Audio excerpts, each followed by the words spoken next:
सभी मेरे भाइयों और बहनों, आज जो दिन ब दिन भ्रष्टाचार बढ़ रहा है, सामान्य लोगों को जीना मुश्किल हो रहा है। ऐसे स्थिति में लोकपाल बिल भ्रष्ट प्रवृत्ति के विरोध में लड़ने के लिए आपके हाथ में एक शस्त्र मिल रहा है, लेकिन कैसे चलाना वह आपने जान लेना बहुत जरूरी है। क्या उसमें शक्ति है, क्या ताकत है, लोकपाल बिल ये जानना बहुत जरूरी है। इसलिए तो हमारे साथी आपके पास आए हैं। क्या है लोकपाल बिल ये बताने के लिए, उनसे अच्छी तरह से जान लीजिए और जानने के बाद उसको स्टडी करिए और अपने पड़ोसी है, अपने गांव के लोग हैं, समाज के लोग हैं, उनको जगाइए तो थोड़े दिन में बहुत बड़ा भ्रष्टाचार को हम रोक सकेंगे। जन जन की है यही पुकार, बार बार और लगातार। जन जन की है यही पुकार, बार बार और लगातार। देश को साफ करो, दूर करो अब भ्रष्टाचार। देश को साफ करो, दूर करो अब भ्रष्टाचार। लोकपाल लोकपाल पास करो जन लोकपाल। लोकपाल लोकपाल पास करो जन लोकपाल। लोकपाल लोकपाल। अन्ना हजारे साहब के नेतृत्व में देश की जनता ने एक बड़ा आंदोलन छेड़ा भ्रष्टाचार के खिलाफ एक सख्त जन लोकपाल कानून लाने के लिए। लेकिन ये जन लोकपाल कानून आखिर है क्या? इस कानून में ऐसा क्या है जिससे भ्रष्टाचार पर लगाम लगेगी? आइए जानते हैं। देश को साफ करो, दूर करो अब भ्रष्टाचार। जन लोकपाल कानून बनेगा तो केंद्र के अंदर एक स्वतंत्र संस्था का गठन किया जाएगा जिसका नाम होगा जन लोकपाल। इसी तरह से हर एक राज्य में स्वतंत्र संस्थाएं गठित की जाएंगी जिन्हें कहा जाएगा जन लोकायुक्त। ये जो संस्थाएं हैं ये पूरी तरह सरकार के नियंत्रण से मुक्त होंगी, क्योंकि आज हमारे यहाँ भ्रष्टाचार के खिलाफ काम करने वाली जितनी भी संस्थाएं हैं वो सब की सब किसी न किसी रूप में सरकार के नियंत्रण में हैं, सरकार के अधीन काम करती हैं। जैसे सीबीआई है, सीवीसी है, विजिलेंस विभाग है, एंटी करप्शन है, ये सब के सब सरकार के अधीन हैं, उनके नियंत्रण में काम करते हैं। यानी कि जो चोर है वही पुलिस का मालिक बनकर बैठा हुआ है। जन लोकपाल कानून बनने के बाद जब जन लोकपाल और जन लोकायुक्त संस्थाएं बनेंगी तो ये सरकार के नियंत्रण से पूरी तरह से मुक्त होंगी।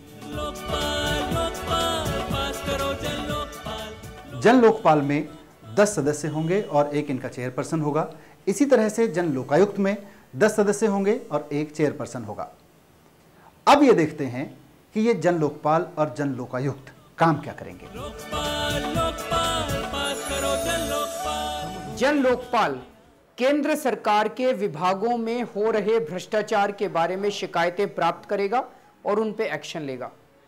जन लोकायुक्त उस राज्य के सरकारी विभागों के बारे में भ्रष्टाचार की शिकायतें लेगा और उनके ऊपर कार्रवाई करेगा। देश को बनाने में एक दूसरे के साथ चले। देश भर में पंचायत से लेके प्रधानमंत्री कार्यालय तक हर जगह हम भ्रष्टाचार देखते हैं। मिड डे मील में भ्रष्टाचार है, नरेगा में भ्रष्टाचार है, राशन में भ्रष्टाचार है, सड़क के बनने में भ्रष्टाचार है, उधर 2G स्पेक्ट्रम का भ्रष्टाचार है, कॉमनवेल्थ खेलों में भ्रष्टाचार है, आदर्श स्कैम है, मंत्रियों का भ्रष्टाचार है और यहां पे सरपंच का भ्रष्टाचार है। इस कानून के तहत यह कहा गया है कि कोई भी व्यक्ति अगर शिकायत करता है लोकपाल में या लोकायुक्त में जाकर, तो उस शिकायत के ऊपर जांच 6 महीने से 1 साल तक के अंदर पूरी करनी पड़ेगी लोकपाल को।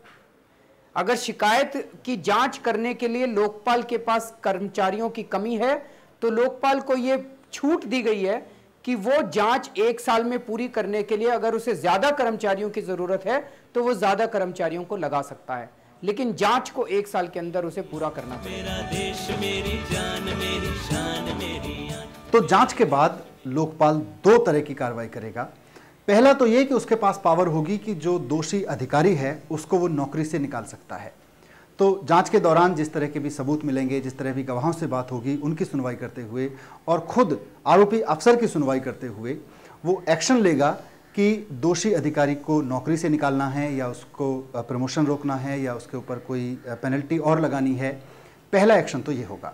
दूसरा एक्शन ये होगा कि जांच के दौरान जो भी सबूत मिलेंगे उनको आधार बनाते हुए ट्रायल कोर्ट के अंदर मुकदमा चलाया जाएगा, यानी कि जो भी लोग दोषी हैं उनको जेल भेजने का एक्शन शुरू किया जाएगा। तो इस तरह से दो चीजें हो गई।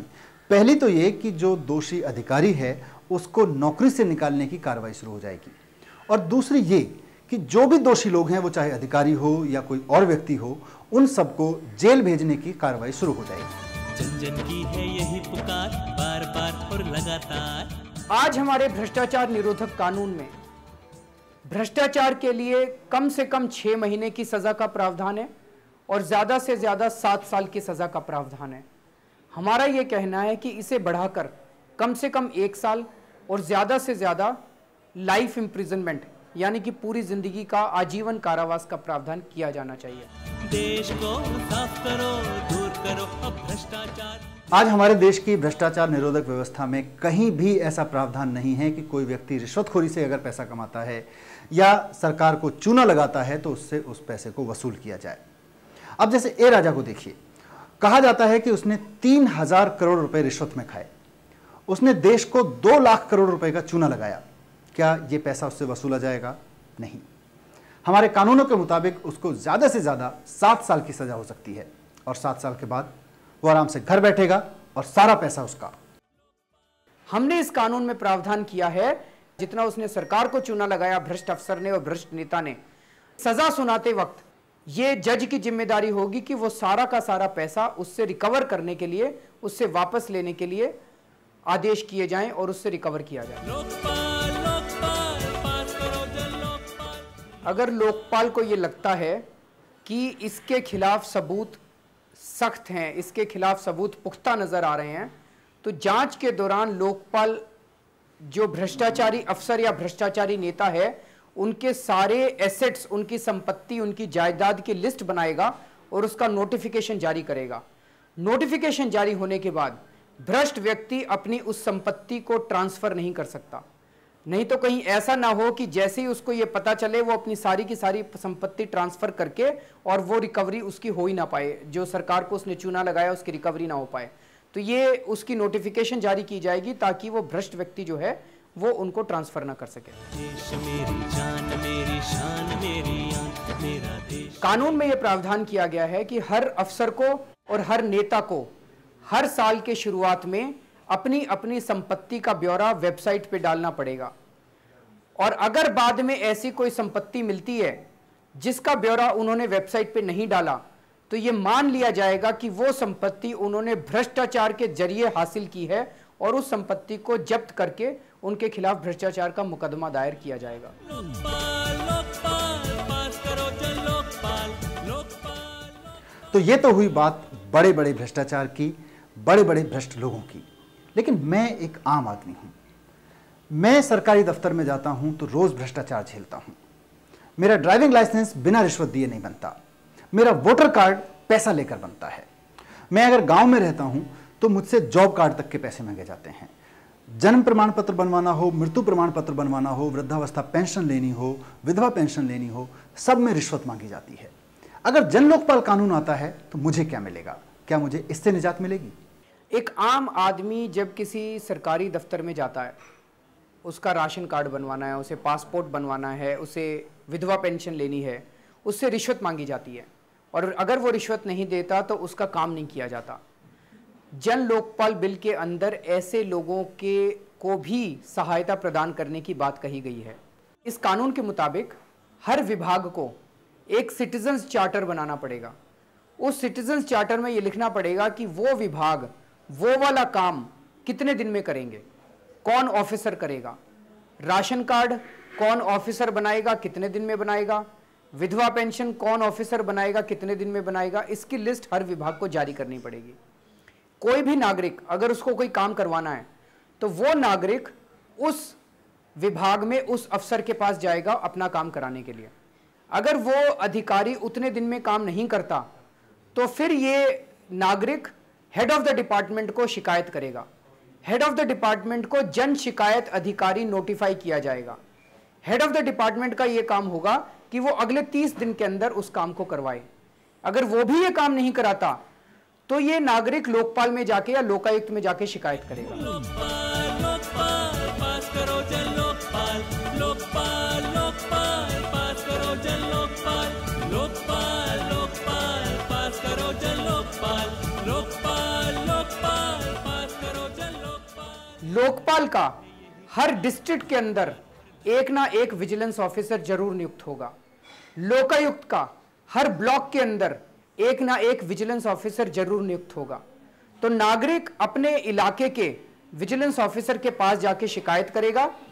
विजिलेंस ऑफिसर के पास जब शिकायत जाएगी तो यह मान लिया जाएगा कि ये हेड ऑफ द डिपार्टमेंट ने और उस ऑफिसर ने भ्रष्टाचार की उम्मीद में, रिश्वतखोरी की उम्मीद में यह काम नहीं किया, यह मान लिया जाएगा।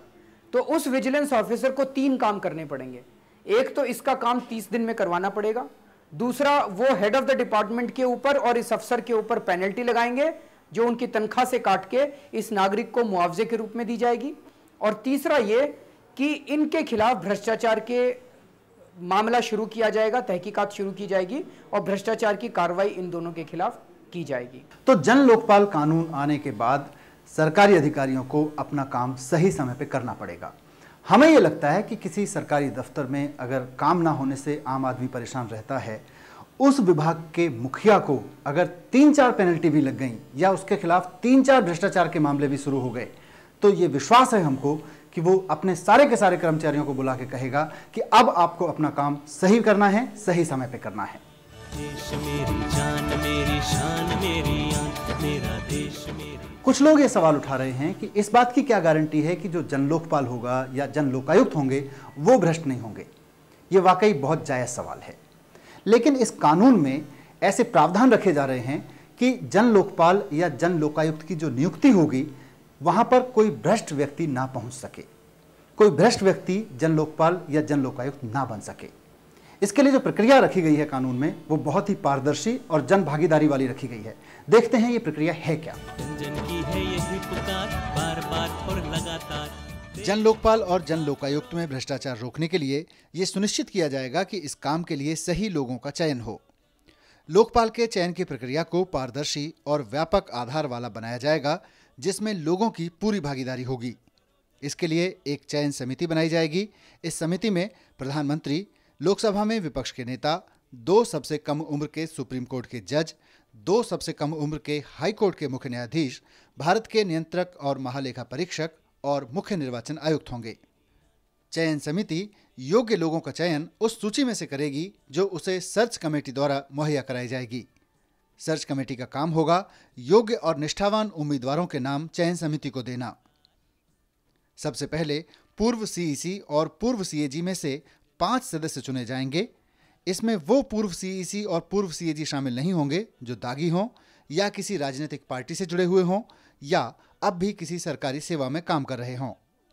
ये 5 सदस्य बाकी 5 सदस्यों का चयन देश के सम्मानित लोगों में से करेंगे और इस तरह 10 लोगों की सर्च कमेटी बनाई जाएगी। सर्च कमेटी देश के विभिन्न सम्मानित लोगों जैसे संपादकों से, वाइस चांसलर से, जिनको वो ठीक समझे, उनसे सुझाव मांगेगी। इनसे मिले नाम और उनके सुझाव वेबसाइट पर डाले जाएंगे, जिस पर जनता की राय ली जाएगी। इसके बाद सर्च कमेटी की मीटिंग होगी, जिसमें आम राय से रिक्त पदों की तिगुनी संख्या में उम्मीदवारों को चुना जाएगा। ये सूची चयन समिति को भेजी जाएगी, जो लोकपाल के लिए सदस्यों का चयन करेगी। सर्च कमेटी और चयन समिति की सभी बैठकों की वीडियो रिकॉर्डिंग होगी, जिसे सार्वजनिक किया जाएगा। इसके बाद जन लोकपाल और जन लोकायुक्त अपने कार्यालय के अधिकारियों का चयन करेंगे और उनकी नियुक्ति करेंगे। मेरा देश मेरी जान मेरी शान मेरी आन। हमने देखा कि लोकपाल के चयन को पूरी तरह से पारदर्शी और जनता की भागीदारी से किया जा रहा है। अगर लोकपाल भ्रष्ट हो जाता है तो उसको निकालने की कार्रवाई भी बहुत सिंपल है। कोई भी नागरिक सुप्रीम कोर्ट में शिकायत करेगा, सुप्रीम कोर्ट को हर शिकायत को सुनना पड़ेगा। पहली सुनवाई में अगर सुप्रीम कोर्ट को लगता है कि पहली नज़र में मामला बनता है तो सुप्रीम कोर्ट एक जांच बिठाएगा। 3 महीने में जांच पूरी होनी होगी और अगर जांच में कुछ सबूत मिलते हैं तो सुप्रीम कोर्ट उस मेंबर को निकालने के लिए राष्ट्रपति को लिखेगा और राष्ट्रपति को उस मेंबर को या चेयरमैन को निकालना पड़ेगा। लोकपाल लोकपाल पास करो जन लोकपाल। अगर लोकपाल या लोकायुक्त के किसी स्टाफ के खिलाफ कोई भ्रष्टाचार की शिकायत आती है तो उस शिकायत को लोकपाल में किया जाएगा और उसके ऊपर 1 महीने में जांच पूरी होगी। और अगर जांच के दौरान उस स्टाफ मेंबर के खिलाफ अगर कोई सबूत मिलते हैं तो उस स्टाफ को बिल्कुल अगले 1 महीने में नौकरी से सीधे निकाल दिया जाएगा, ताकि वो जांच को बेईमानी से ना करे। भारत की है यही पुकार, बार बार और लगातार। लोकपाल के अंदर की जो प्रक्रिया है, कामकाज की प्रक्रिया, उसको पूरी तरह से पारदर्शी बनाने के लिए इसमें लिखा गया है।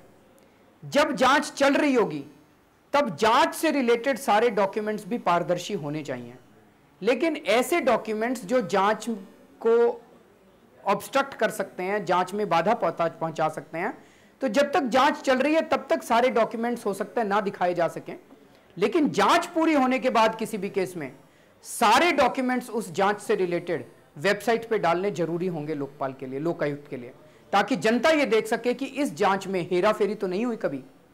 दूसरी चीज, हर महीने लोकपाल को या लोकायुक्त को अपनी वेबसाइट पे लिखना पड़ेगा कि किस किस की शिकायतें आई, किस किस के खिलाफ आई, मोटे मोटे तौर पे शिकायत क्या थी, उसके ऊपर क्या कार्रवाई की गई, कितनी पेंडिंग है, कितनी बंद कर दी गई, कितनों में मुकदमे दायर किए गए और कितनों में नौकरी से निकाला गया या क्या सजा दी गई। ये सारी बातें लोकपाल की या लोकायुक्त की वेबसाइट के ऊपर होनी चाहिए। कई बार देखने में आया कि जो जांच एजेंसी होती हैं, जब वहां पे शिकायत की जाए तो उन शिकायतों के ऊपर कार्रवाई नहीं की जाती और सेटिंग करके जांच एजेंसी का कोई अधिकारी जांच को बंद कर देता है और जो शिकायत करता है उसे कुछ भी नहीं बताया जाता कि जांच का क्या हुआ। इसीलिए यहाँ पे कानून में ये प्रावधान डाला गया है कि किसी भी जांच को बिना शिकायतकर्ता को बताए बंद नहीं किया जाएगा। हर जांच को बंद करने के पहले शिकायतकर्ता की सुनवाई की जाएगी और अगर जांच बंद की जाती है तो उस जांच से संबंधित सारे कागजात खुले पब्लिक में डाल दिए जाएंगे, ताकि सब लोग देख सकें कि जांच ठीक हुई या नहीं हुई। जो है रास्ता भूल गए उनके दिल को साफ करें, जो है रास्ता। हमारे देश की न्याय व्यवस्था में अब भ्रष्टाचार अपनी चरम सीमा पर पहुंच गया है। आए दिन हम अखबार में पढ़ते हैं कि फला जज के खिलाफ भ्रष्टाचार के आरोप लगे हैं, फला जज ने फला मामले में फैसला रिश्वत खाकर दिया है। ये सब हम सुनते रहते हैं, लेकिन दुर्भाग्य की बात यह है कि हमारे देश में, हमारी व्यवस्था में जजेस के भ्रष्टाचार की जांच करने और दोषी जजेस पर मुकदमा चलाने के लिए कोई भी स्वतंत्र एजेंसी नहीं है। अभी आज प्रावधान ये है कि अगर किसी जज के खिलाफ एफआईआर दर्ज करनी है भ्रष्टाचार की तो चीफ जस्टिस ऑफ इंडिया से परमिशन लेनी पड़ती है, लेकिन हमने इस कानून में ये लिखा है कि अब चीफ जस्टिस ऑफ इंडिया से परमिशन नहीं लेनी होगी, क्योंकि अभी तक का इतिहास ये बताता है कि जब जब चीफ जस्टिस से परमिशन मांगी गई तब तब उन्होंने भ्रष्ट जजों के खिलाफ परमिशन देने से मना कर दिया। तो अब ये परमिशन जो है वो लोकपाल का 7 मेंबर बेंच देगा और वो खुले में इसकी सुनवाई की जाएगी, ताकि सब पूरी दुनिया के सामने पता चल सके कि परमिशन ठीक दी गई या गलत दी गई। प्यार और मोहब्बत से आओ अपनी बात कहें, प्यार और अगर आप भ्रष्टाचार के खिलाफ शिकायत करते हैं तो आपकी जान को खतरा होता है, लोगों को मार डाला जाता है, उनको तरह तरह से प्रताड़ित किया जाता है। लोकपाल के पास ये पावर होगी और उसकी जिम्मेदारी होगी कि भ्रष्टाचार के खिलाफ आवाज उठाने वालों को संरक्षण देने का काम लोकपाल का होगा। पास करो जन लोकपाल। अगर कोई कंपनी या कोई बिजनेसमैन सरकार में रिश्वत देके कोई नाजायज काम करवाता है तो आज भ्रष्टाचार निरोधक कानून में यह लिखा है कि जांच एजेंसी को यह सबूत इकट्ठा करना पड़ता है, वो ये दिखा सके कि रिश्वत दी गई और रिश्वत ली गई। ये प्रूव करना, ये साबित करना बड़ा मुश्किल होता है, क्योंकि वहां कोई गवाह मौजूद नहीं होता। इसमें हमने कानून में ये लिखा है कि अगर कोई बिजनेसमैन या कोई कंपनी सरकार से कोई भी ऐसा काम करवाती है जो कि कानून के खिलाफ है, जो कि गलत है, तो ये मान लिया जाएगा कि ये काम जो है ये रिश्वत देकर और रिश्वत लेकर करवाया गया। इसमें जांच एजेंसी को ये साबित करने की जरूरत नहीं होगी कि रिश्वत ली गई या रिश्वत दी गई। भारत की है यही पुकार, बार बार और लगातार, देश मेरी जान। हमारे देश में सरकार ने ढेरों जांच एजेंसीज बना दी हैं, CVC, CBI, departmental vigilance, anti corruption branch, state vigilance branch, हर एजेंसी के अंदर कुछ ना कुछ ऐसी कमी छोड़ दी गई है कि वो एजेंसी जो है वो बेकार हो गई है। और ये सारी की सारी एजेंसीज, सबसे बड़ी बात यह है कि ये सारी की सारी एजेंसीज सरकार के अंडर में आती हैं, उन्हीं लोगों के अंडर में आती हैं जिन्होंने चोरी कर रखी है, उन्हीं लोगों के अंडर में आती है जिन्होंने भ्रष्टाचार कर रखा है, उन्हीं लोगों के अंडर में आती हैं जिनके खिलाफ इन जांच एजेंसीज को जांच करनी है। तो ये सीधी सीधी बात है कि ये जांच एजेंसीज अपना काम नहीं कर पाती। हमारा ये कहना है कि इन सारी जांच एजेंसीज की हमें कोई ज़रूरत नहीं है। हमारा देश इनके ऊपर इतना पैसा बर्बाद कर रहा है, इसकी कोई ज़रूरत नहीं है। इन सारी जांच एजेंसीज को केंद्र स्तर पे मर्ज करके लोकपाल के अंडर में लाया जाए और राज्य स्तर पे मर्ज करके इनको लोकायुक्त के अंडर में लाया जाए। देश को साफ करो, दूर करो अब भ्रष्टाचार। जन लोकपाल कानून का बनना हमारे देश में भ्रष्टाचार को दूर करने का एक सुनहरा मौका है, लेकिन कुछ लोग इस कानून को लेकर तरह तरह की भ्रांतियां फैलाने लगे हैं। कुछ लोगों के सवाल जायज़ हो सकते हैं, उनके सवालों का जवाब देना, उनकी भ्रांतियों को दूर करना हमारा फर्ज बनता है। लेकिन कुछ लोग इस कानून को लेकर जिस तरह की भ्रांतियां फैला रहे हैं, उससे यह समझ में आता है कि उनकी मंशा इस कानून को बदनाम करने की है। उनकी मंशा है कि देश में जब जन लोकपाल कानून लागू हो तो वो बेहद कमज़ोर कानून हो। तो अगर हमें भ्रष्टाचार के खिलाफ एक सख्त जन लोकपाल कानून चाहिए तो ये ज़रूरी हो जाता है कि देश का हर आदमी इस कानून को समझे और दूसरों को समझाए और इस तरह से इस कानून के फेवर में एक बड़ा जनमत तैयार करें। मेरा देश मेरी जान, मेरी शान, मेरी आन। कुछ भ्रांतियां जो इस कानून के बारे में फैलाई जा रही हैं, उनमें से एक है प्रधानमंत्री को जन लोकपाल कानून से बाहर रखा जाए। प्रधानमंत्री के भ्रष्टाचार के खिलाफ जांच की पावर जन लोकपाल के पास ना हो। कहा जा रहा है कि अगर जन लोकपाल प्रधानमंत्री के भ्रष्टाचार के खिलाफ जांच करेगा तो इससे अंतर्राष्ट्रीय स्तर पर प्रधानमंत्री की बदनामी होगी, देश की बदनामी होगी। यह भी कहा जा रहा है कि अगर प्रधानमंत्री के खिलाफ लोकपाल जांच करेगा तो इससे जनतंत्र को खतरा पैदा हो जाएगा। साथियों, मेरा अपना ये मानना है कि अगर हमारे देश में कोई भ्रष्ट प्रधानमंत्री है तो इससे बड़ा भारत के लिए धब्बा कोई नहीं हो सकता। अंतर्राष्ट्रीय स्तर के ऊपर अगर भ्रष्ट प्रधानमंत्री के खिलाफ भारत सख्त कार्रवाई करता है तो मुझे लगता है कि भारत की प्रतिष्ठा पे 4 चांद लगेंगे। लेकिन अगर उसके भ्रष्टाचार को भारत सहन करता है तो मुझे लगता है कि उस भारत की बदनामी चारों तरफ होगी। दूसरी बात, एक भ्रष्ट प्रधानमंत्री हमारे देश के लिए सबसे बड़ा, हमारे जनतंत्र के लिए, हमारी सिक्योरिटी के लिए भ्रष्ट प्रधानमंत्री सबसे बड़ा खतरा बन सकता है। उसके भ्रष्टाचार को नहीं रोका गया तो भ्रष्ट प्रधानमंत्री को के खिलाफ भ्रष्टाचार की जांच ना हो, यह सबसे बड़ा खतरा है कि भ्रष्टाचार को पकड़ के प्रधानमंत्री के खिलाफ एक्शन लिया जाए, यह ज़्यादा अच्छी बात है। तो ये आप लोगों को सोचना है कि आप क्या चाहते हैं कि प्रधानमंत्री के भ्रष्टाचार के खिलाफ जांच करने की अधिकार लोकपाल को दिया जाए या ना दिया जाए। जन जन की है यही पुकार, बार बार और लगातार। प्रधानमंत्री की तरह ही न्यायपालिका के मामले में भी इस तरह की भ्रांतियां फैलाई जा रही हैं। कहा जा रहा है कि अगर जन लोकपाल जजेस के भ्रष्टाचार के खिलाफ जांच करेगा तो इससे न्यायपालिका की स्वतंत्रता को खतरा पहुंचेगा। कई लोगों का यह मानना है कि भ्रष्ट जजों के खिलाफ एफआईआर दर्ज करने की पावर लोकपाल को ना दी जाए। आज का जो सिस्टम है कि चीफ जस्टिस ऑफ इंडिया भ्रष्ट जजों के खिलाफ एफआईआर दर्ज करने की परमिशन देते हैं, यही सिस्टम चालू रखा जाए। आप क्या सोचते हैं कि क्या ये सिस्टम आज जो चल रहा है वो ठीक है? क्या इससे जुडिशरी न्याय व्यवस्था के अंदर भ्रष्टाचार पे अंकुश लगा है आज के सिस्टम से, या ये भ्रष्टाचार को बढ़ावा दे रहा है? भ्रष्ट जजों के खिलाफ एफआईआर दर्ज करने की पावर और उनके खिलाफ जांच करने की पावर क्या लोकपाल को दी जानी चाहिए या नहीं दी जानी चाहिए? देश को साफ करो, दूर करो अब भ्रष्टाचार। देश को कई लोगों का यह मानना है कि आम आदमी की शिकायत, अगर एक आम आदमी दफ्तर में जाता है और उसका राशन कार्ड नहीं बनवाया जाता, उससे रिश्वत मांगी जाती है, उसका इनकम टैक्स का रिफंड नहीं दिया जाता, उसकी विधवा पेंशन नहीं दी जाती, उससे रिश्वत मांगी जाती है, ऐसी शिकायतों के ऊपर कार्रवाई करने की पावर लोकपाल के दायरे में आनी चाहिए या नहीं आनी चाहिए? कई लोगों का कहना है कि अगर इस तरह की शिकायतों को लोकपाल के दायरे में लाया गया तो ऐसी लाखों शिकायतें लोकपाल में आ जाएंगी और लोकपाल की पूरी व्यवस्था चरमरा जाएगी। साथियों, हमारा ये मानना है कि ये बात बिल्कुल गलत है, क्योंकि हमने जो व्यवस्था लोकपाल कानून के अंदर की है वो ये है कि पहले उस विभाग का एक अधिकारी काम करेगा, अगर वो काम नहीं करता तो वो शिकायत हेड ऑफ द डिपार्टमेंट के पास जाएगी, वो भी काम नहीं करता तो लोकपाल के विजिलेंस ऑफिसर के पास ये पावर होगी कि वो इन दोनों अफसरों की तनख्वाह काटे और वो आपको मुआवजे के रूप में दे और इनके खिलाफ भ्रष्टाचार का मुकदमा दायर करे।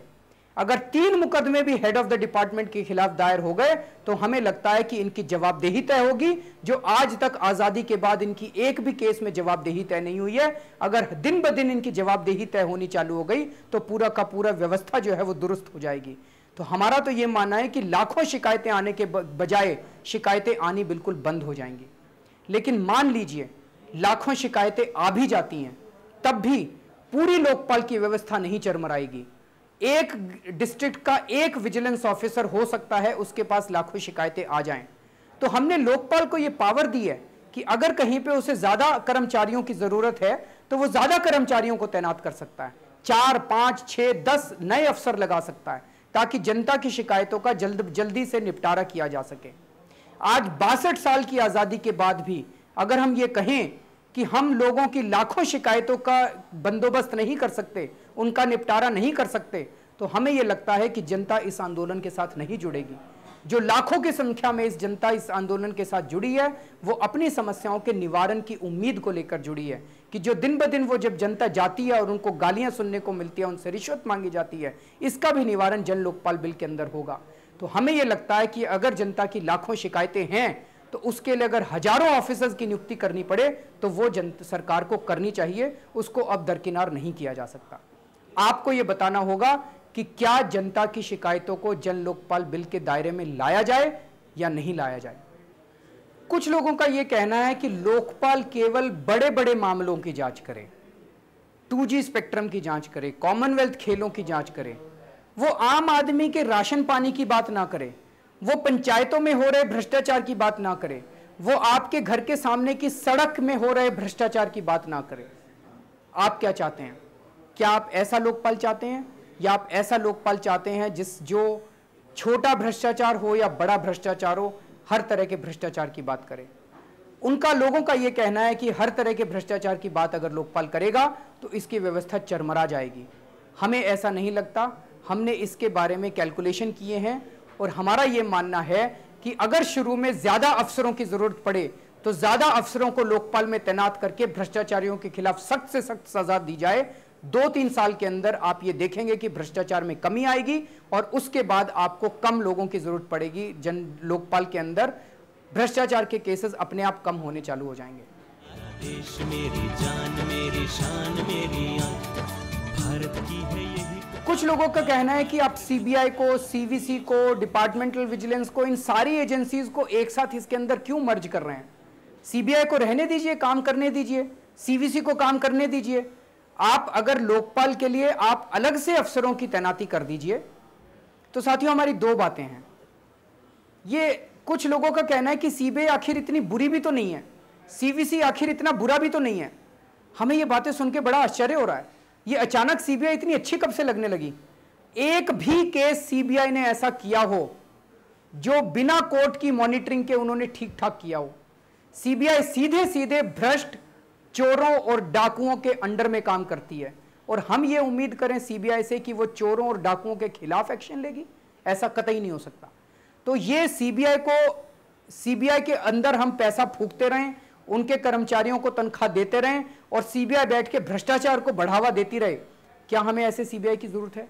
क्या हमें ऐसे सीवीसी की जरूरत है? क्या हमें ऐसे डिपार्टमेंटल विजिलेंस की जरूरत है?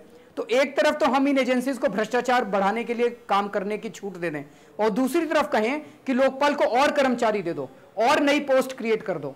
हमें यह लगता है कि यह बेमानी बात है।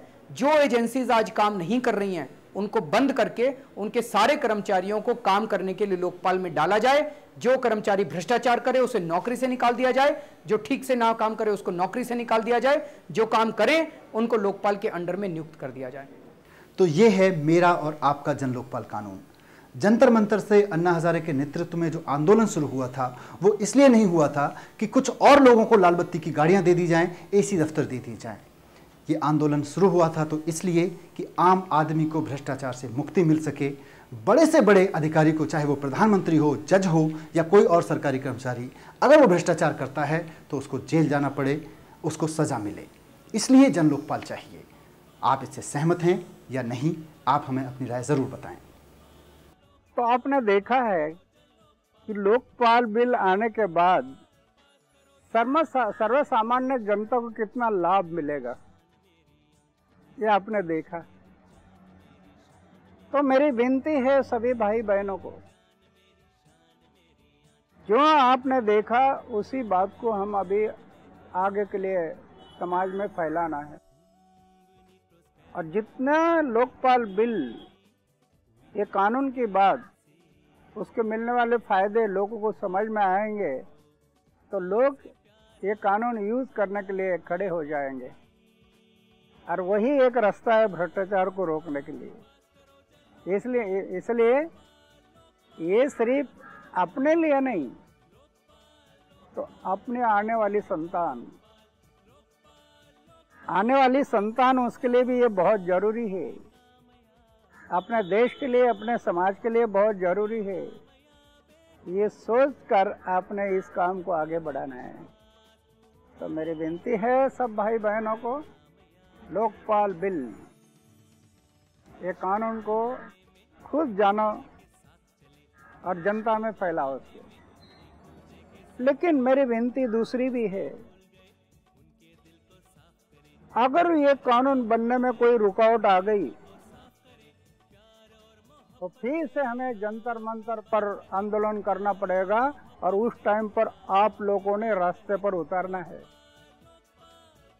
ये नहीं कि ये अन्ना हजारे का काम है, ये इन कार्यकर्ताओं का काम है, नहीं, ये मेरा काम है। ये सोचकर समय आने से आंदोलन में उतरना है। लोकपाल बिल कानून बनने के लिए सबको आंदोलन करना पड़ेगा, क्योंकि ये आजादी की दूसरी लड़ाई है अभी। भारत की है यही पुकार, बार बार और लगातार, देश को साफ करो, दूर करो अब भ्रष्टाचार, देश को साफ करो, दूर करो अब भ्रष्टाचार। लोकपाल लोकपाल पास करो जन लोकपाल, लोकपाल